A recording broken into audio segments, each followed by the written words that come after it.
पूर दौऱ्यावरती शेतकऱ्याला झापणारे अजित पवार म्हणतात मी काही चिडलो वगैरे नाहीये, बातम्या चुकीच्या लावल्या जातात. अजित पवारांनी आता उलटाच न्याय सांगितला.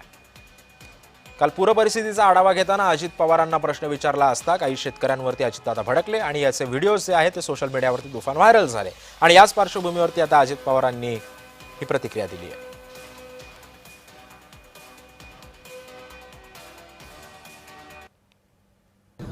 आम्ही काही ते गोटे खेळायला आलोय. अरे एवढं राव सकाळी 6ला सुरू केलं बाळावी करमळ्याला. म्हणजे जे काम करताना त्याचीच मारा. बघा ना आता एवढं जीव तोडून चालतोय, अजून पण एका ठिकाणी जायचंय. आम्हालाही कळतंय ना, आम्ही लाडक्या बहिणींना आज किती मदत करतोय.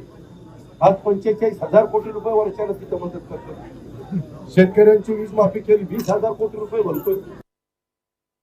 अरे मी म्हणायचं थांब ना बाबा, लोकांच्याकडे जाऊ दे. आणि मग ते तसं म्हणलं ना की हा दादा चिडले, दादा असं झालं. अरे कशाचं चिडलं? एक तर जो सगळ्यात जास्त काम करतो त्याचा चिडलन बिडलन त्यालाच तुम्ही टार्गेट करता. तुमचा सत्कारच केला पाहिजे.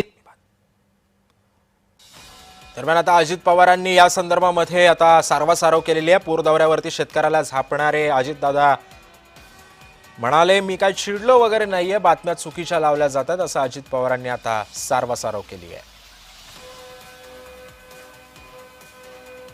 शेतकऱ्यांनी जेव्हा प्रश्न विचारला तेव्हा या शेतकऱ्यांना अजित पवारांनी संतप्त होऊन प्रतिक्रिया दिलेली होती. आम्ही काय गोट्या खेळतो का, असं थेट अजित पवार या शेतकऱ्यांना म्हणालेले होते.